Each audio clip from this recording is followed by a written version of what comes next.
I am the G. I am the G. I am the O. I am the O. I am the A. I am the A. I am the T. Go. This is what I do. This is how I play. I got to never lose. I am here to stay.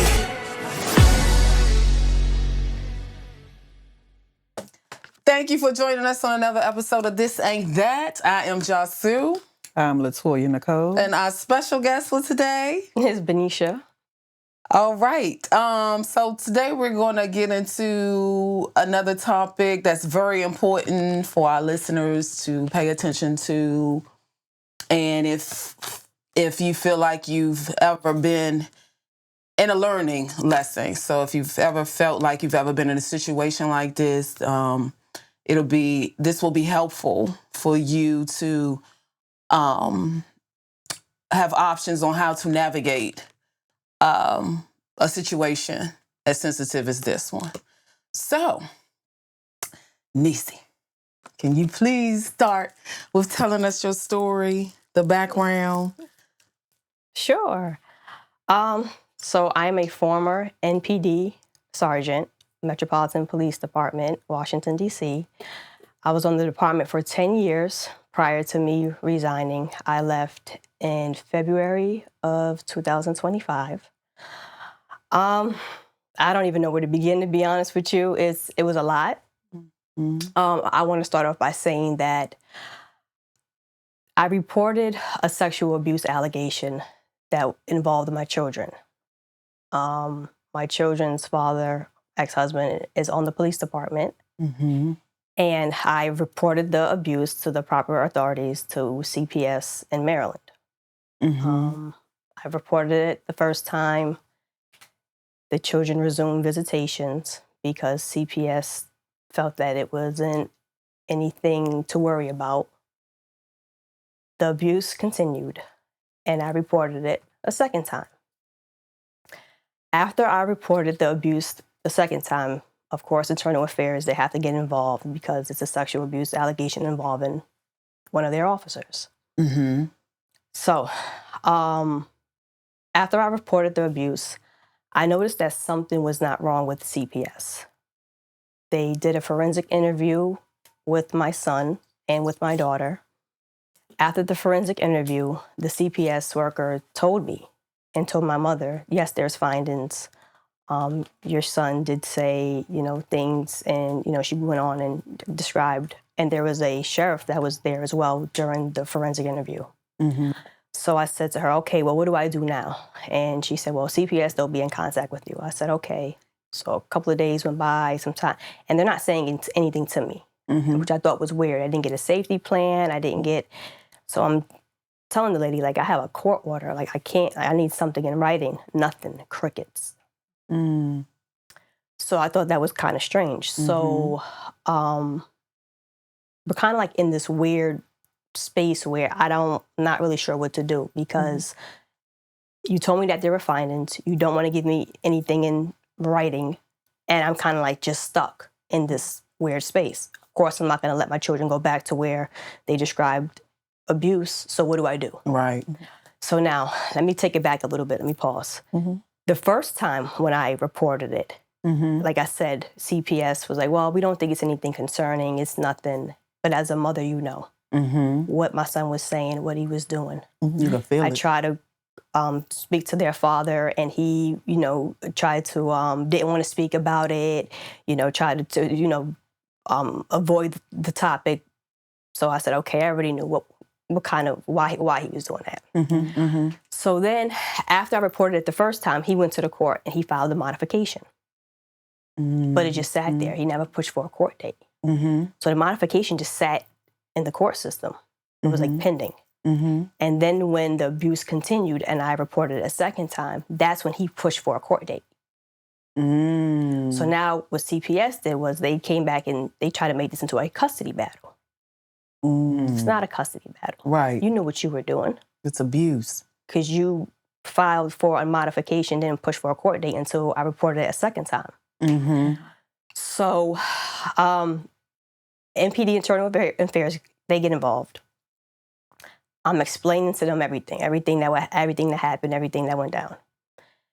They're like, okay, kind of just sitting around trying to see what's going on. Then they come back, they make me the target of the investigation because during this waiting period that I'm in, again, I'm not letting the children resume visitation based on what they are telling me, based on what CPS has told me, but there's nothing in black and white. There's nothing protecting my children. CPS, I called them a couple of times. I'm trying to follow up with them. They haven't responded to me. So I'm like, that's kind of weird. And you want to protect your children. Absolutely. So, just give me a minute, sorry. Okay. Internal Affairs gets involved, and then I become the target of the investigation because at one point the father comes to the house, tries to retrieve his children, but he comes with his adopted father and the adopted father's boyfriend, which he describes as his parents. He comes to the house, and my mom opens the door, and there's a loud argument. I come out the shower, grab a towel, trying to, de-escalate it. He's outside with the sheriffs, and his parents are out there recording. So I'm like, okay, I already see what this is. This is, you want to get something on me saying, I did this, I'm keeping your kids from you. That whole he said, she said stuff. So Internal Affairs, they conduct their investigation, and they're like, okay, you're the target of the investigation. You did this, you did that. I go in for the interview. So let me clear it up for everybody at home. This is DC Police, MPD, Internal Affairs. Yes. Okay, go ahead. So I'm sitting down with the agent, and he's asking me questions, and I'm answering his questions. And I'm basically like, I already told you. First of all, I already told MPD it wasn't me. I didn't go out there. I didn't curse him out. It was my mother. I went and tried to, break it up. They came back with a 20-day suspension. And in the write-up, it said, you brought discredit to yourself and to the Metropolitan Police Department. It also described that I was violating a court order, yada, yada, yada. It's a whole write-up. So I'm looking at the write-up. I'm like, they're missing something because CPS has never given me anything in black and white. They haven't given me a safety plan. My child said this. I'm stuck in a sense. So I go in, for a commander conference. That's when they kind of just sit around and say what discipline you're going to get. Right. So I'm explaining to the union rep what went on. So he's like, listen, we're just going to go in there in front of, the HR director and another inspector. I'm sorry, a lieutenant. And we're just going to tell them what happened, and we're just going to sort all of this out. I said, okay. So I go in there. And the union rep is speaking for me, but I'm like, no, and I'm trying to tell them, and they're like, no. They're trying to silence me in a sense.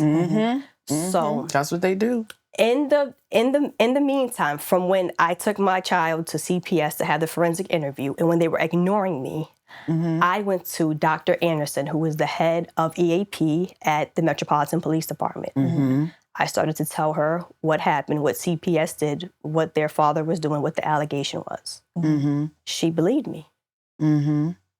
She then gave a recommendation of a forensic psychologist who is qualified to perform an evaluation on a child to see if the child is credible.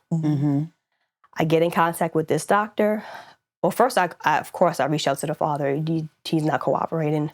I get in contact with the doctor. He does an evaluation on my son, but he prints the evaluation. It's like a 3-page write-up of what was said and what happened. I give that to MPD Internal Affairs. And I'm like, hey, listen, this is what I have. This is what I've been trying to explain to you guys. I emailed it, no response. I said, okay, well, maybe the agent is on vacation or whatever. Emailed it again, no response.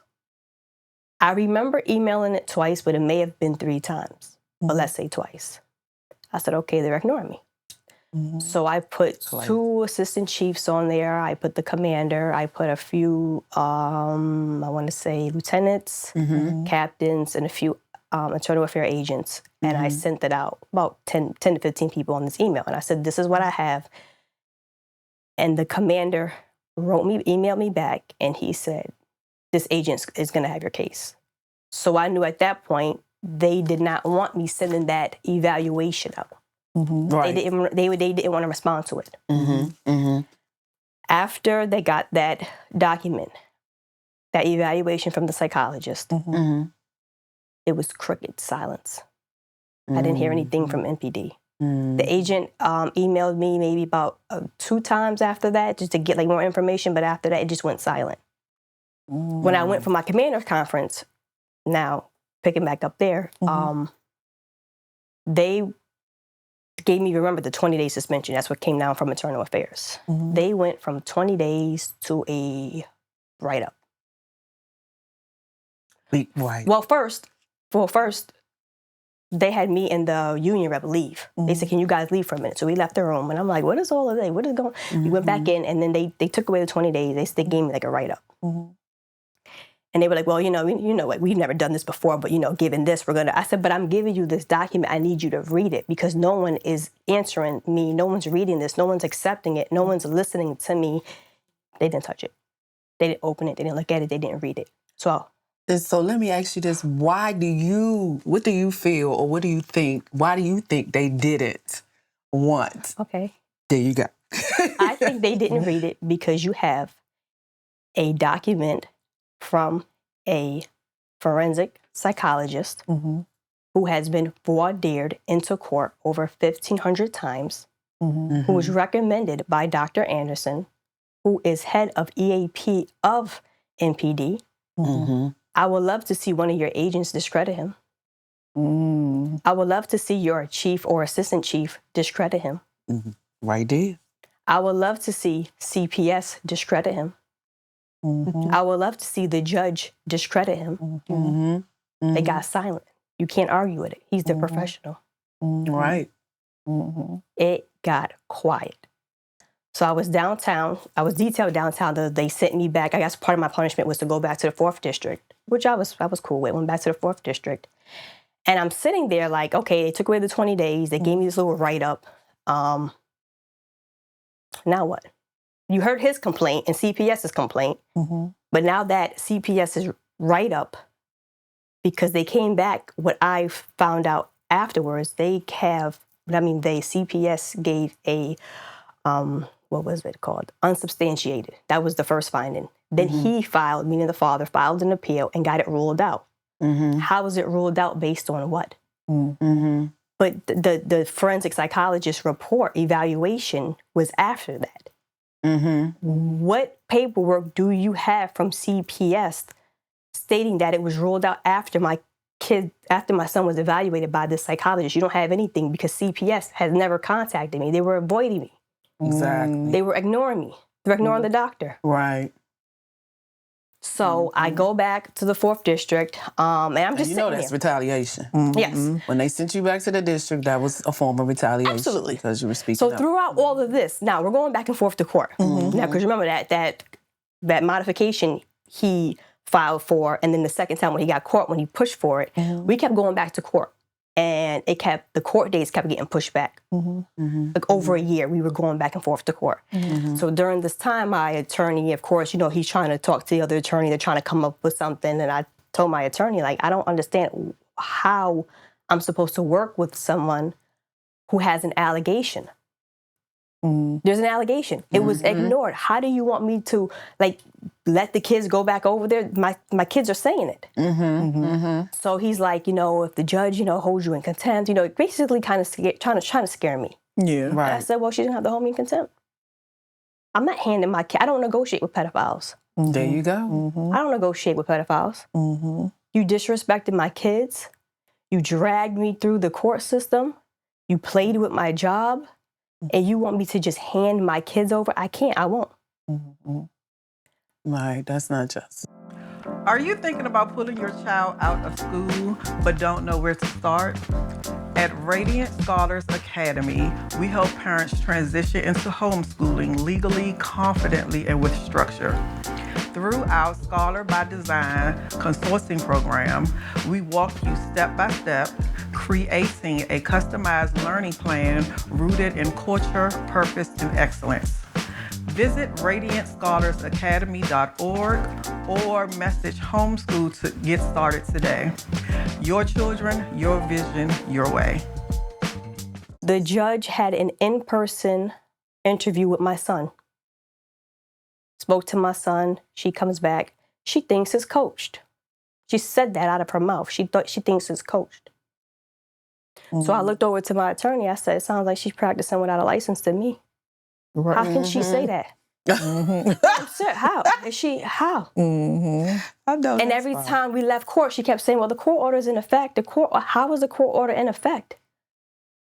Because when a judge says that to you, people get scared. They're very powerful, and they can basically do whatever they want. So it's like, let me hand my kids back over so this can go away. Absolutely not. Right. Because once you hand your kids back over, your complaint is null and void. There you go. You stand on it. No. Yeah. So we just going back and forth to court. It's getting dragged on. So I'm sitting there. I'm in the 4th district. I'm at my desk, and I was like, I waited around just to see what MPD was gonna do. And I had hopes, like, no, they're gonna get it right. You know, they're gonna do an investigation. They're gonna look into it at least. And they ignored me. They're never gonna do an investigation. They're never gonna look into this. They don't want to look into this. They want me to be quiet. I went into PPMS. The whole discipline was erased. I didn't even know they could do that. They don't normally do it. It sticks with you. And so I was you like, know it was something I was fishy going on. I said, I don't trust being here. I don't feel safe being here. This is, you're almost like in shock. Like you can't even believe that it's going on. So I put my papers in, I left. I left MPD. I filed for an appeal. Some of the transcripts did not come. Oh, wow. I got a new attorney, and I told her, these are the, as I'm going to court, I'm writing down all the dates. And it was like four court dates. Because remember, they dragged it on. The longer they drag it on, the more they drain you. It's more money. It's frustrating when you go for an appeal because you have to get the transcripts for all of those court dates. More money. I told my attorney, I said, no. He testified on this date. We need those transcripts. You need to, I don't know who you're going to call, what you're going to do. You need to get those transcripts. And those transcripts, sure enough, appeared. They wasn't there at first. They said we didn't go to court. Yes, we did. And the transcripts appeared. So I have the transcripts. Then here he goes again. Now, I'm not on the police department now. So now he files a contempt again. He comes to court with his new attorney from the job. From MPD. From MPD. Representative from MPD. I told my attorney, I said he needs to go and speak to the doctor who evaluated my son. Because he's been avoiding him all of this time. We went in. We stood in front of the judge, and she was the nicest thing ever. Because she knew. She knew this mother is not backing down.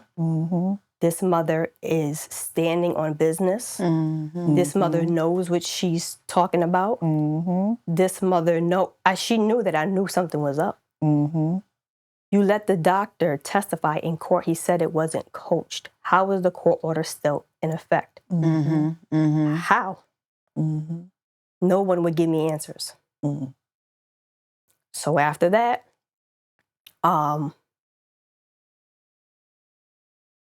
it's just been basically, well, hold on. So I run into at the gym. I didn't even know this person from a can of paint. I just know the person just by seeing them here and there coming in and out of the gym. That was it. I ended up running into a state delegate. Didn't know this person's title or anything. Ended up telling this person my story at the gym. And they're looking at me like, wait, this happened where? In what county? Because remember, the CPS case is out in Maryland. And I told him the story. He said, you need to send me that paperwork. I said, well, I don't really think it's going to make a difference because CPS has been avoiding me since. He said, they're not going to avoid me. They're not going to ignore me. I sent him the paperwork and the taunting from the fathers. Because now, mind you, throughout all of this, they would drive by, come up to my kids' school, just taunt. Because again, there's no stay-away order. They wouldn't give me a stay-away order. CPS wouldn't give me anything to protect my children. So technically, they can drive by. They can come by. The taunting just would not stop. When the state delegate got involved, it went quiet. Oh, wow. Quiet. The taunting stopped. Mm-hmm. The harassing stopped. The court filing stopped. Mm-hmm. Because he had the documentation that was all right there Mm-hmm. that described how the system failed me and my children. Mm-hmm. MPD Internal Affairs has the documentation of how the system failed me and my children. Although it's a Maryland case, he's still a DC officer. The judge has never held me in contempt because she can't. On what grounds? So my issue with MPD when I was sitting there, and I never forget, right before I left, I said, this man has a sexual abuse allegation in Maryland that was never investigated. Well, actually it was because the investigated properly because they had the forensic interview of what my kid said. The sheriff office out there said, wait a minute, they're reading the reports. So this man cannot be around his kids. He's never gone up to the school because you have an allegation. You can't be at the school. But there's nothing in writing. And you mean to tell me MPD, Internal Affairs, they don't think that they need to investigate this? Right, at least non-contact. Let's do an investigation. Let's make sure this is up and this is down because these are serious charges. You have the ability to take somebody's life and freedom away as a police officer in the District of Columbia, driving around the city, but you have an allegation out in Maryland. And you can't, and I'm going to say you can't be around your kids because you can't. You have an allegation. And I was never held in contempt for that reason because of that doctor's evaluation. There was even a privilege attorney because I would try to get my son's therapist to come and testify in court. This is before I got the doctor. The privilege attorney never waived the privilege. Because you have to have a privilege attorney waive the privilege to have one of those, the therapist come and testify. She blocked me. I was blocked every way possible. I was blocked. But when I went to EAP and I spoke to Dr. Beverly Anderson and that psychologist got involved and evaluated my son and produced that document, everyone ignored it. They didn't want to respond to emails.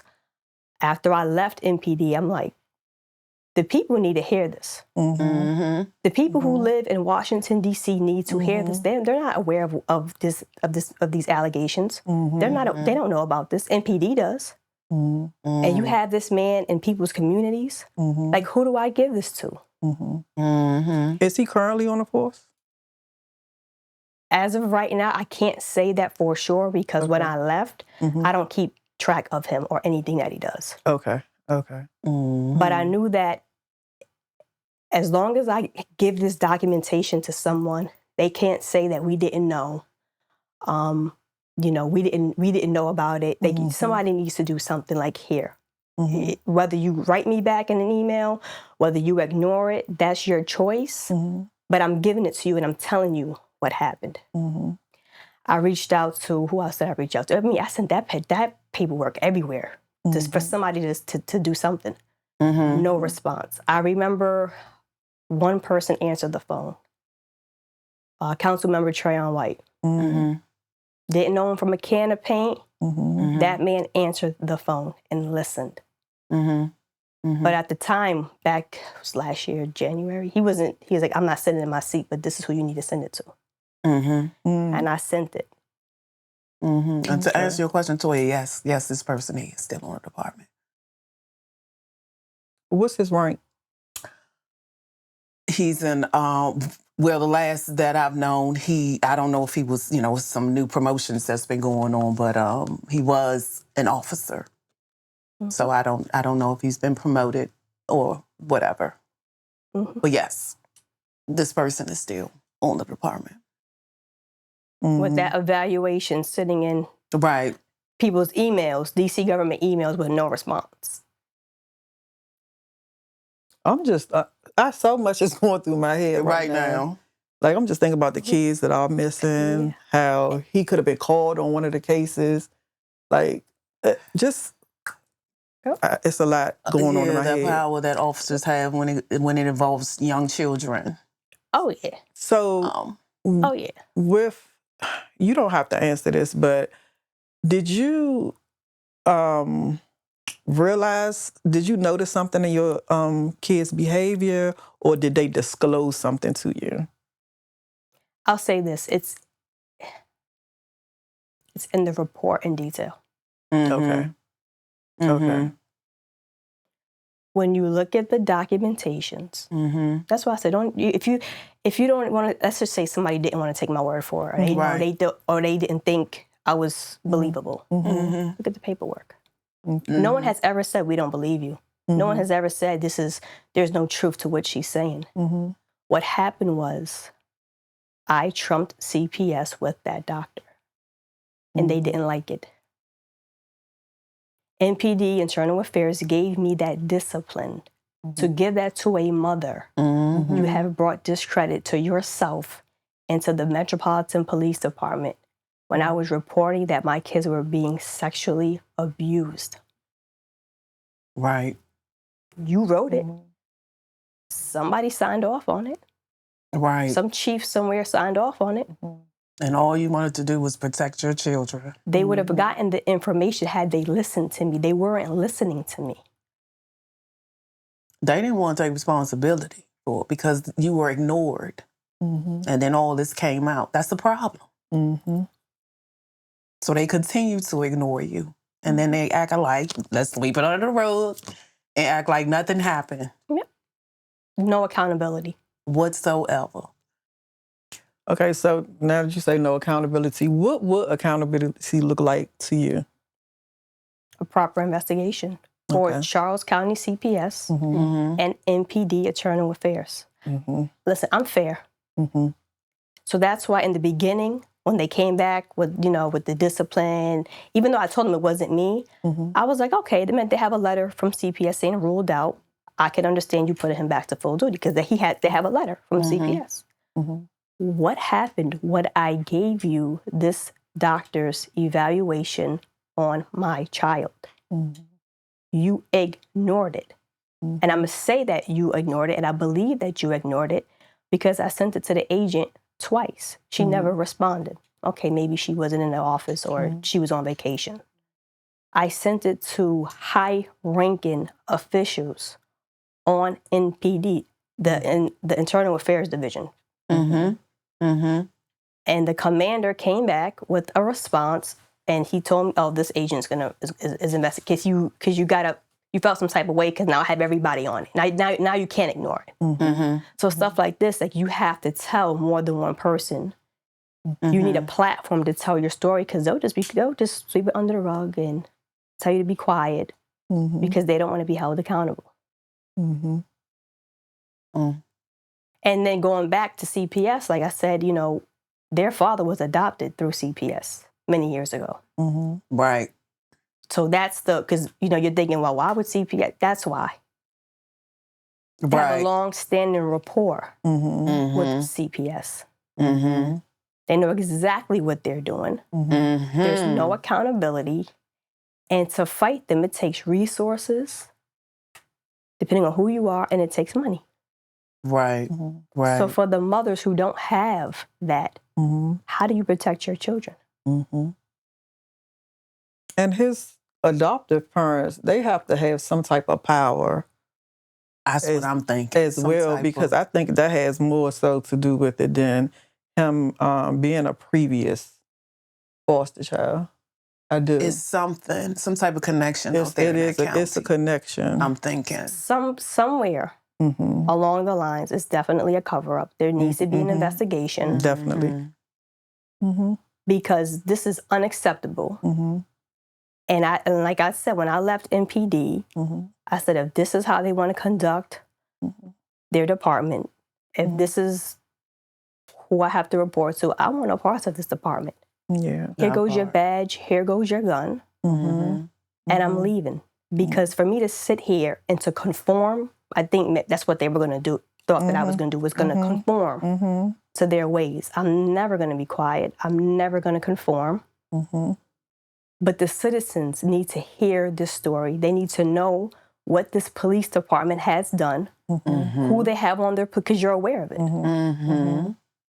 You're aware of it. And like I said, that evaluation went to many people, many high-ranking people. Silence. No response. And I know they would have acted totally different had you been a Caucasian woman. That bothers me too, because I'm talking to a woman of color, and it's just like, not only are they saying fuck you, they saying fuck your colored kids. Like, Absolutely. and that bothers me a lot.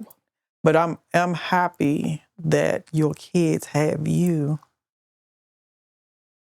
And I think this was the lesson that I needed to learn. Yeah. Because there's so many mothers out here who don't have the resources. If it wasn't for Dr. Anderson and that psychologist who performed that evaluation, my kids would have been in the household and the abuse would have continued. If I didn't have the money, the thousands of dollars for that appeal, if C.T. Wilson, that was the delegate who I spoke to, if he did not intervene, my kid, they would have continued to taunt me. And although Trayon White couldn't do anything at the time because he wasn't in his seat, he answered the phone and he listened. He didn't just, like most people, they literally ignored me. I gave it to DC Counsel, Brooke Pinto, no response. No response. I'm not going to keep sending it to you. You got that in your email. But this situation, like I said, was for me to be strong and to let mothers out there know, don't ever stop fighting for your kids. I don't care what the judge says. I don't care what CPS says. I don't care what the police says. If you know as a mother when your kids are being abused and you fight for them and you fight for them to your last breath, I don't care. Because there was a lot of times when I went to work and I was sitting there, I cannot believe MPD is actually allowing this to go on. They sat up there when they got that letter from CPS before this forensic psychologist even got involved. They was all over this like a dog on a bone. They was all over investigating it. Now what's up? You got this evaluation from this doctor. What's up now? Those interviews in internal affairs, they'll redact them. They'll take some things out. Some things were said that was taken out. But those agents, they know exactly what's going on. And it's not all of them. Right. It's not all of them. I want to put that out there. It's not all the agents. Right. But I'm talking about those high-ranking officials that those agents have to talk to, that they have to report to. And they're scared because their investigation is not going to align up with CPS's and nobody wants to touch it and just do the right thing. That's all I'm asking you to do. I'm not asking you to be on my side. I'm not asking you to do anything that's unethical or illegal. I'm asking you to conduct a proper investigation, and I'm asking you to hold this man accountable. I'm asking you to do your job, and if you can't do that, and if you're afraid of doing what's right, you don't need to be sitting in those positions at all. I don't care who you are. Right. They protect the bad apples. Yeah. You know, I have another scenario where they, over at Internal Affairs, didn't want to hurt a certain person when they should have fired a certain person. And like you said, it's not all the agents. A lot of the agents want to do the right thing, and they know when somebody needs to be terminated. And when you do step up as an agent and say, no, this person needs to be terminated, they get rid of you. Because that's exactly what they did to this agent. This female agent, they got rid of her because she did not want to change the investigation. And they gave it to someone else. They assigned the investigation to someone else so that person can do what they wanted them to do. And that is what that person did. He did what they wanted them to do. So this is what they do. This is what they do. And it's nothing okay about this, people. It's absolutely nothing okay about this. And this is MPD. And don't forget that this officer is still on the department today. Probably right now. Hello.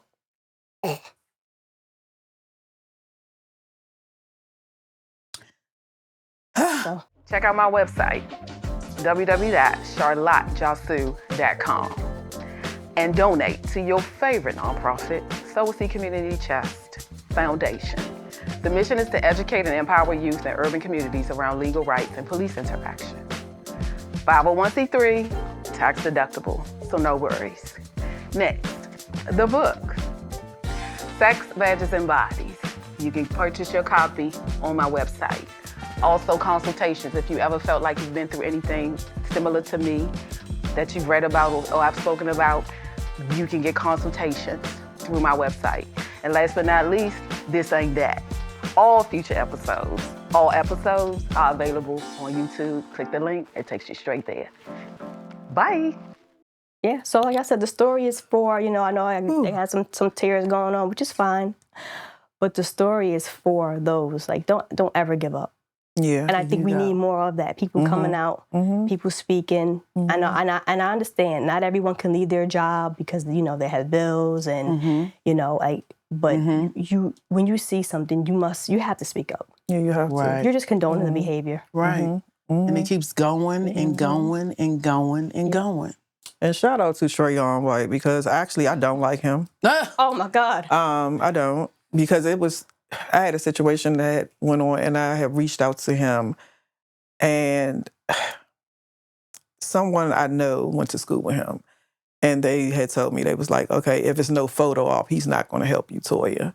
And that turned me off. So, but hearing that he wasn't even in his seat and he helped you, I'm happy to hear that. Yeah, because I was actually disappointed when he didn't help me, but I'm happy to hear that. Okay. I am. Yeah, let me tell you something. I don't vouch for anybody who's not solid in my eyes. And everyone gets a clean slate. I don't care what I heard about you. Everyone gets a clean slate. I didn't know this man from a can of paint. I don't live in his ward. He wasn't even in his seat. But when I'm talking about, that speaks volumes. When I'm talking about he listened, it wasn't like, we'll just send it to this person. He was like, this is disheartening. He listened. Yeah. Even if you can't do anything, like, some people who may have received the email, and even if you thought, I can't do anything, you reach out. He reached out, told me who to give it to. I sent it, no response. So my interaction, I will always vouch for him. Him, CT Wilson, Maryland delegate. I'm not really sure what he did. It wasn't really too much conversation between me and him. I gave him the documentation and everything got very quiet, very fast.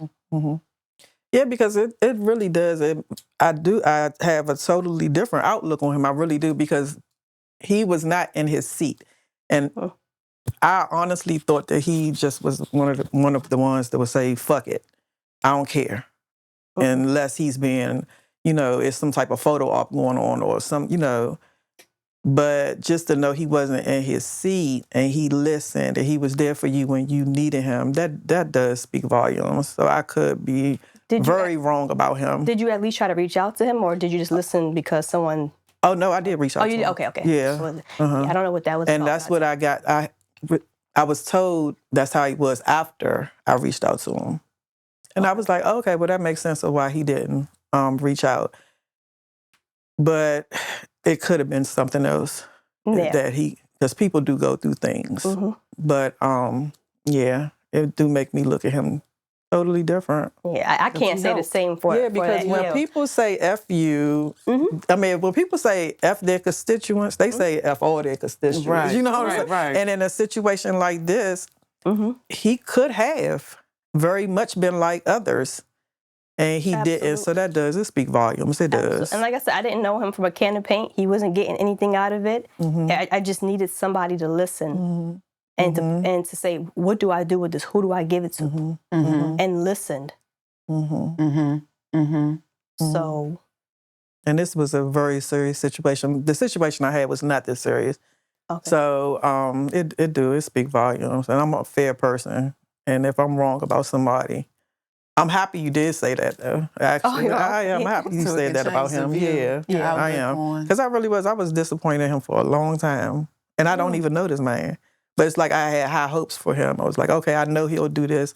And then when he didn't, it was like I was let down. But just to hear this, it does. Okay. Yeah, you know, sometimes when they're politicians, they have to move a certain type of way. Yeah. Yeah. But I'm And that's- glad that he helped. Yeah, and that's how I've always been. Like I give everybody a clean slate. That's why, like when I was Yeah. sending it to Internal Affairs at first, I'm like, okay, well maybe they didn't get it. You know, let me just try to. And then once I saw, like, okay, they're avoiding me. Okay, now I can say this about you because of your character. Now I can Yes. say that you avoided me. Now I can say. So, Yeah. like I said, you know, there was a lot of silence after that evaluation went out. And really quick, how are the babies? You said, I'm sorry. How are the babies? Oh my God, my son's on the honor Yes. roll. Okay. And okay. he's on the math team. Okay. He's on the math team, so he's just doing very well. My daughter, she's doing well That's good. in school. My daughter plays volleyball, and my Okay. son plays basketball, so they're getting big. Okay.